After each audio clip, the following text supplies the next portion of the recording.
హత్య కేసులో Nalgonda SC ST sessions court సంచలన తీర్పు వెల్లడించింది. ఉత్కంఠ రేపిన ఈ కేసులో A2 సుభాష్ శర్మకు ఉరిశిక్ష విధిస్తూ తీర్పు వెల్లడించింది. మిగిలిన 6 నిందితులకు జీవిత ఖైదు విధించింది.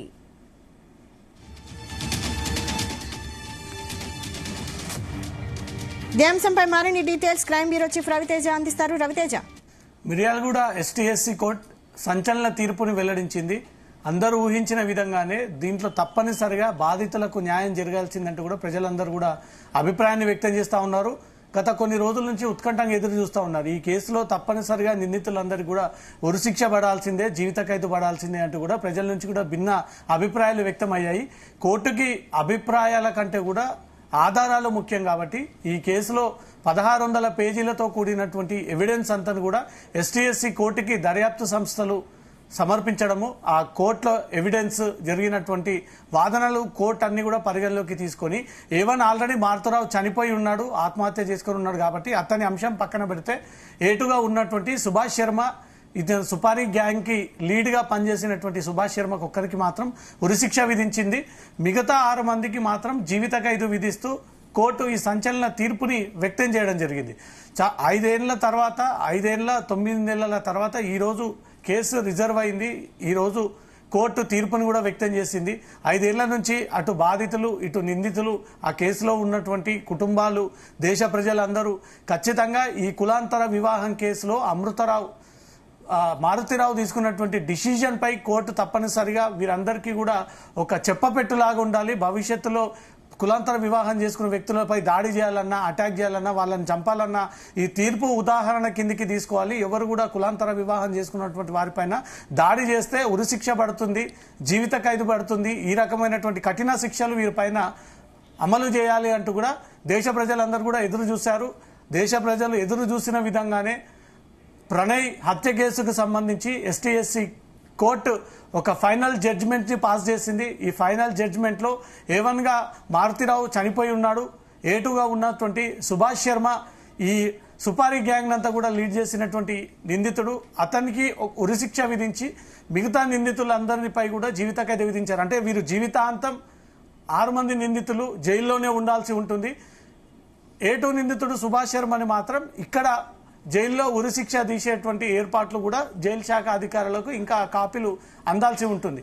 ఇప్పటికే అనేక ఉగ్రవాదుల దాడి కేసులో కూడా ఉరిశిక్ష విధించేటువంటి నిందితులందరినీ కూడా చర్లపల్లి జైల్లో ఉన్నారు, చెంచల్గూడ జైల్లో ఉన్నారు. కానీ ఆ కోర్టు ఆదేశాలు వచ్చిన తర్వాత ఇక్కడ ఉరిశిక్ష తీసేటువంటి ఆ ఫెసిలిటీస్, ఆ సౌకర్యాలు, జైల్లో ఆ వాతావరణం ఇప్పటి వరకు ఇటు ఉన్నటువంటి సెంట్రల్ ప్రిజన్స్ చర్లపల్లి జైలు ఒకటి, చెంచల్గూడ జైలు ఒకటి, ఇప్పుడు మిర్యాలగూడ కేసుకు సంబంధించినటువంటి నల్గొండ జిల్లా జైలు ఉన్నప్పటికీ అక్కడ కూడా ఈ సౌకర్యాలు ఉండవు. కాబట్టి మళ్ళీ A2గా ఉన్నటువంటి సుభాష్ శర్మని ఇక్కడ నుంచి ఇతర ఈ ఉరిశిక్ష విధించేటువంటి ఆ పరికరాలు, ఆ వాతావరణం, ఆ సపరేట్ బ్యారక్ కి సంబంధించినటువంటి ఎక్కడైతే దగ్గర అందుబాటులో ఉందో అక్కడికి నిందితుడిని తీసుకెళ్లి ఉరిశిక్ష విధించేటువంటి అవకాశం ఉంటుంది.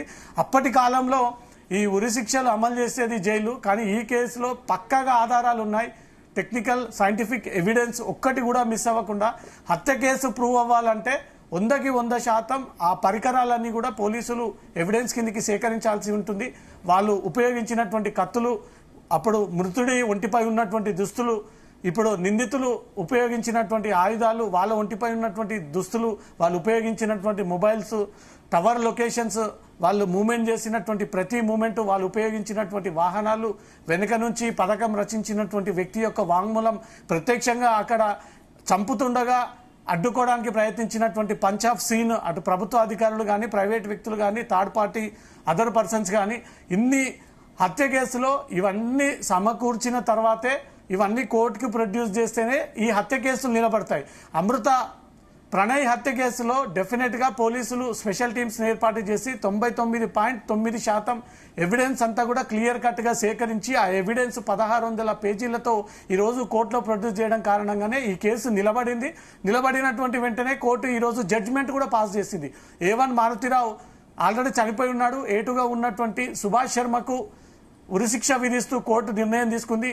A3, A4, A5, A6, A7, A8 ఈ మిగతా 6 నిందితులు మాత్రం జీవిత ఖైదు, జీవితాంతం వారు జైల్లోనే ఉండాలి, జైల్లోనే జీవితం గడపాలి. జైల్లో నుంచి వాళ్లకు బయటికి ఒక నార్మల్ పర్సన్ లాగా తిరిగేటువంటి హక్కు లేదు. వీళ్ళు హత్య చేసినట్టుగా కూడా కోర్టులో ప్రూవ్ అయింది. కాబట్టి ఈ రోజు రిజర్వ్ చేసినటువంటి తీర్పు, ఇంతకు ముందే మిర్యాలగూడ ఎస్టీ ఎస్సీ కోర్టు ఆ ఫైనల్ జడ్జిమెంట్ ని పాస్ చేసింది. A1 కి ఉరిశిక్ష, A2 కి ఉరిశిక్ష విధించండి, మిగతా నిందితులందరినీ జీవిత ఖైదీ అంటే జీవితాంతం వాళ్ళు జైల్లోనే ఉండే విధంగా ఈ శిక్షను అమలు చేయాలి వీళ్ళపైన అంటూ మాత్రం ఈ ఆర్డర్ ని పాస్ చేయడం జరిగింది. ఇది ప్రేమికులపై దాడి చేసేటువంటి వ్యక్తులకు ఉదాహరణ కిందికి ఈ కేసుని జడ్జిమెంట్ కిందికి తీసుకోవచ్చు.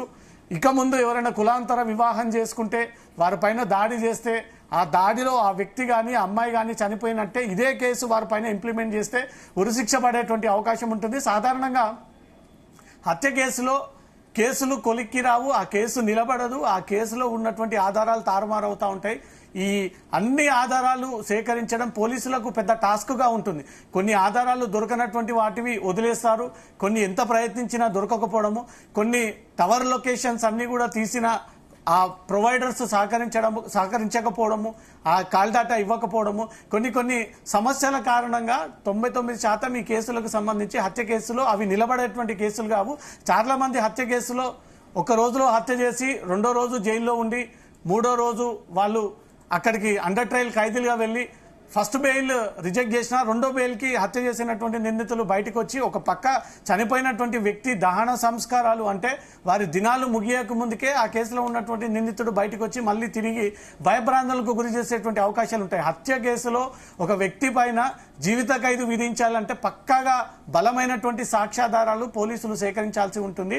ప్రణయ్ హత్య కేసులో ఎక్కడ కూడా పోలీసులు నిర్లక్ష్యం చేయకుండా ఏ ఒక్క చిన్న ఆధారం వదలకుండా అక్కడ ప్రత్యక్షంగా ఉన్నటువంటి పంచ్ ఆఫ్ సీన్లను కూడా వదలకుండా పదే వాళ్ళని పిలిపించి వాళ్ళ స్టేట్మెంట్ ఇప్పించి వాళ్ళ స్టేట్మెంట్ రికార్డ్ చేసుకొని వాళ్ళు ఉపయోగించినటువంటి మారణాయుధాలన్నీ కూడా సీజ్ చేసి కోర్టు పరిధిలో పెట్టి ఏ రకంగా చంపారు అనే దాని గల సీసీటీవీ ఫుటేజ్లన్నీ కూడా క్లియర్ కట్ గా మినిట్ టు మినిట్ వాళ్ళు ఎన్ని గంటలకు వచ్చారు, ఎన్ని గంటలకు ఈ ప్రెగ్నెన్సీకి సంబంధించినటువంటి టెస్టులు చేశాడు, అక్కడ చూసినటువంటి డాక్టర్ ఎవరు, బయటికి వెళ్తున్నప్పుడు చూసినటువంటి compounder, doctor, security, ambulance driver, auto driver, అటువైపుగా వెళ్తున్నటువంటి ప్రత్యక్ష సాక్షి, రోడ్డు మీద ఉన్నటువంటి ద్విచక్ర వాహనుడు, ప్రణయ్ వచ్చినటువంటి టైంలో అతనితో ఉన్నటువంటి వ్యక్తులు, ఆ సీన్ జరిగిన చుట్టుపక్కల అన్ని ఎవిడెన్స్ ని సేకరిస్తేనే ఈ హత్య కేసు నిలబడుతుంది. సో ఆ అనుభవం ఉన్నటువంటి వ్యక్తి రంగనాథ్ ప్రస్తుతం హైడ్రా కమిషనర్ గా ఉన్నాడు, గతంలో నల్గొండ ఎస్పీగా ఉన్నాడు. కాబట్టి ఈ హత్య కేసులో ఏ ఎవిడెన్స్ అయితే కోర్టుకు ప్రొడ్యూస్ చేస్తే కోర్టు తప్పనిసరిగా వీళ్ళందరికీ ఉరిశిక్ష విధిస్తుంది, జీవిత ఖైదు విధిస్తుంది అనే అవగాహన ఉన్న, అనుభవం ఉండి పోలీసింగ్ లో నెంబర్ 1 ఒక స్థానం తీసుకొచ్చినటువంటి వ్యక్తి రంగనాథ్. కాబట్టి ఆ రంగనాథ్ ఈ కేసు విచారణ జరపడంతో ఈ రోజు ఈ కేసు నిలబడింది, అనుకున్నటువంటి సక్సెస్ ఇచ్చింది. ఈ కేసులో ఉన్నటువంటి నిందితులను ఒక్కరికి శిక్ష విధించింది, ఉరి శిక్ష, మిగతా వాళ్ళందరికీ జీవిత ఖైదు విధించింది. 100% పోలీసులు సక్సెస్ అయ్యారు, విజయవంతంగా ఎవిడెన్స్ అంతా కూడా సేకరించారు. ఎక్కడ కూడా మిస్ అయినటువంటి ఎవిడెన్స్ ని వదిలేయలేదు. Post mortem report, punch of scene, జరిగినటువంటి టెక్నికల్ సైంటిఫిక్ ఎవిడెన్స్, సీసీటీవీ కెమెరాలు, అక్కడ ఉన్నటువంటి ప్రత్యక్ష సాక్షులు, వీటన్నిటిని సేకరించిన తర్వాతే కోర్టు బలంగా నమ్మింది. పోలీసు దర్యాప్తు విషయాలన్నీ కూడా పరిశీలించి, పబ్లిక్ ప్రాసిక్యూటర్ ఇచ్చినటువంటి వాదనలన్నీ కూడా పరిశీలించి హత్య చేసేయడానికి గల కారణాలేంటి, ఎందుకు హత్య చేశారు, హత్య చేసినప్పుడు చూసినటువంటి వ్యక్తులు ఎవరు, హత్యకు ఉపయోగించినటువంటి పరికరాలు ఏంటి, ఆ ఎగ్జాక్ట్ టవర్ లొకేషన్ మృతుడికి నిందితుడికి మ్యాచ్ అవుతున్నాయా లేదా, ఈ సుపారీ టీంని ఎక్కడి నుంచి తీసుకొచ్చారు, ఎవరు లీడ్ చేశారు, ఎన్ని డబ్బులు ఇచ్చారు, ఏ రూపంలో డబ్బులు ఇచ్చారు, ఇంకా ఎంత ఇవ్వాల్సి ఉంటుంది, ఇవన్నీ కూడా హత్య కేసులో మినిట్ టు మినిట్ ఏ ఒక్క చిన్న ఎవిడెన్స్ మిస్ అయినా ఈ కేసు కొట్టేసేటువంటి అవకాశం ఉంటుంది. కానీ పోలీసులు ఏది మిస్ అవ్వకుండా ఈ హత్య కేసు నిలబడాలి, నిందితులకు తప్పనిసరిగా శిక్ష పడాలి, జీవిత ఖైదు కానీ ఉరిశిక్ష కానీ కఠిన శిక్షలు ఈ ఎగ్జాంపుల్కి తీసుకొని దేశవ్యాప్తంగా ఎక్కడ ఇంకా ఈ ప్రేమ జంటలపై కానీ కులాంతర వివాహాలు చేసుకున్నటువంటి వ్యక్తులపై దాడి చేస్తే, గతంలో ప్రణయ్ హత్య కేసుకి సంబంధించి నల్గొండ కోర్టు ఇచ్చినటువంటి తీర్పుని ఉదాహరణ కిందికి తీసుకొని అనేక సార్లు జడ్జిమెంట్స్ కి ఇది కోర్టు చేసి ఈ జడ్జిమెంట్ ని ఉదాహరణ కింద పెట్టేటువంటి అవకాశం ఉంటుంది. మొత్తానికి ప్రణయ్ హత్య కేసుకు సంబంధించి కోర్టు సంచలన తీర్పుని వెల్లడించింది. ఎస్టీఎస్సీ కోర్టు 5 ఏళ్ల 9 నెలల పాటు విచారణ జరిపి ఈ రోజు తుది తీర్పు వెల్లడించింది. A2 నిందితుడికి ఉరిశిక్ష విధించింది.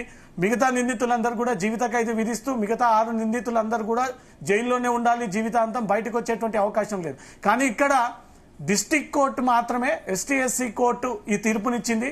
ఆ తర్వాత జిల్లా కోర్టుకి అప్రోచ్ అవ్వచ్చు, లేదా తెలంగాణ హైకోర్టుని అప్రోచ్ అయ్యేటువంటి అవకాశం ఉంది, సుప్రీంకోర్టుని ఆశ్రయించేటువంటి అవకాశం ఉంది, క్షమాభిక్ష పెట్టేటువంటి రాష్ట్రపతిని సైతం వీళ్ళు కోరేటువంటి ఒక అవకాశం ఉంటుంది. అంటే జీవితం ఉరిశిక్ష విధించినప్పుడు ఆ నిందితుడికి ఉన్నటువంటి ఒక హక్కులో భాగంగా తను ఒకసారి క్షమాభిక్ష పెట్టుకోవాలనుకుంటున్నాను, మరోసారి సత్ప్రవర్తనలో భాగంగా నాకు అవకాశాన్ని కల్పియండి అంటూ కూడా ఈ నిందితులు మళ్ళీ తిరిగి ఉన్నత న్యాయస్థానాలను కూడా ఆశ్రయిస్తే కోర్టు ఏదైనా అనుకున్నటువంటి తీర్పు కాకుండా ఈ ఒక్కసారి వీళ్ళని క్షమించేటువంటి కొన్ని సందర్భాల కేసులు ఉదాహరణ కిందికి తీసుకొని గతంలో హత్య కేసుకు సంబంధించి ఉన్నత న్యాయస్థానాలను ఆశ్రయించి దాని ద్వారా వీరు రిలీఫ్ పొందినటువంటి కేసులు కూడా ఉన్నాయి. ఉదాహరణకు హైదరాబాద్ పాత బస్తీలో జరిగినటువంటి హత్య కేసులు, అప్పట్లో అక్బరుద్దీన్ ఓవైసీ పైన చంద్రాయన్గుట్ట కాన్స్టిట్యున్సీలో తను పర్యటనలో భాగంగా వెళ్తా ఉంటుండే ఈ మహమ్మద్ పహల్వాన్ కి సంబంధించినటువంటి కుటుంబ సభ్యులు సుమారు 10 నుంచి 14 మంది అందరూ కూడా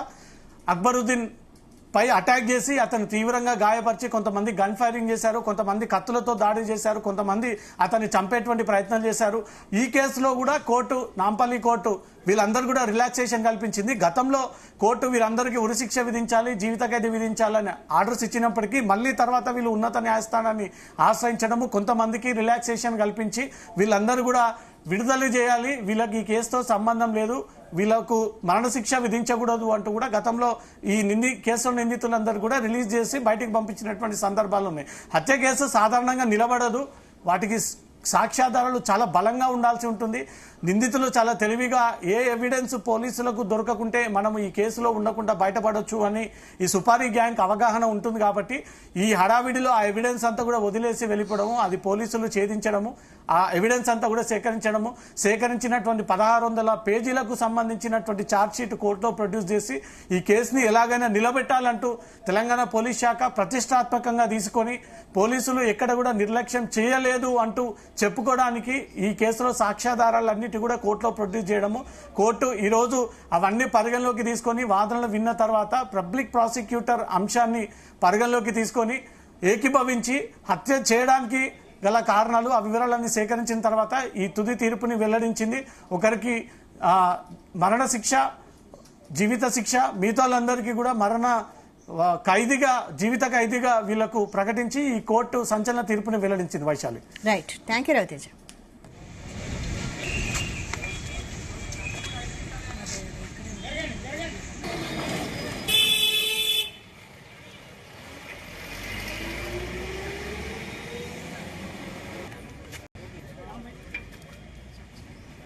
ఇదే